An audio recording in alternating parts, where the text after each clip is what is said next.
Every Canadian knows everything about Ted Turner. We want to know or care to know. We knew he was a wrestling promoter. We knew he was a philanthropist. We knew he was a cable and TV owner. But what really pisses off, and besides his then wife Jane Fonda praying against the Blue Jays in the '92 World Series, Jane was looking up to God like God was going to make the Braves beat Toronto in that series. Like it's, anyway, bullshit. That's what we're not talking about today. We're talking about his ownership and mismanagement of the Atlanta Braves. Now, for most of his first decade as owner of the Braves, Turner was very hands-on. Now, this peaked in 1977, his second year as owner.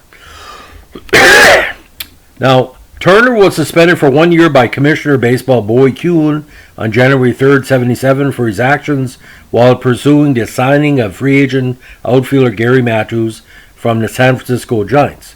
Matthews signed a 5-year, $1.875 million contract with the Braves on November 16, 1976. Kuhn's actions stemmed from remarks made by Turner to then Giants owner Bob Lurie during the '76 World Series. In addition, the Braves were also stripped of their first round selections in the June '78 draft of high school and college players. Turner, however, successfully appealed the suspension, and Kuhn relented and reinstated the draft selections, one of which would turn out to be Bob Horner from Arizona State University. On May 11, 1977, he took it to another level, with the team mired in a 16-game losing streak. This was well before they made the playoffs in the early 80s. Turner sent manager Dave Bristol on a 10-day scouting trip, and Turner himself took over as interim manager, even dressed up as in a Braves uniform. He became the first owner-manager in the major since the great Connie Mack. He ran the team for one game, a loss to the Pirates, before National League President Chub Feeney ordered him to stop running the team. Feeney cited major league rules which bar managers and players from owning stock in their clubs, basically a conflict of interest. Now, Turner appealed to the Commissioner of Baseball, Bowie Kuhn, same problem he had before, and showed up to manage the Braves when they returned home. However, Kuhn turned down the appeal, citing Turner's lack of familiarity with game operations, which basically said he had no rights to be a major league manager because he didn't have the experience to run the team. Now, in the mid-1980s, Turner began leaving day-to-day operations to the baseball operations staff, and in '95, the team, still under Turner's ownership, won the World Series, and he won, again, several National League division titles.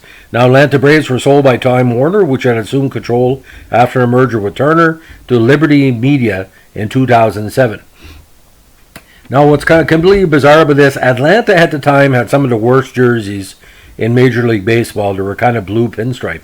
So to see Ted Turner, the boss, showing up in blue pinstripe looked almost something like from a Halloween parent to trick-or-treating door-to-door with their child. It wasn't a good look. But like I said, when Jane Fonda was praying against the Blue Jays in '92, a very important Quebec announcer said, "What do you expect from Ted Turner? His wife is cracked like he was when he tried to be a manager in '77. Jesus and God does not take sides in baseball because he has more time to worry about baseball. Baseball is a game of luck and a game of inches. We've seen this in a World Series. And Ted Turner, he was a good wrestling promoter, but he got involved in wrestling and he couldn't stop being a wrestling promoter and the owner of WCW because that's not a skilled position. Anybody can be a booker in wrestling.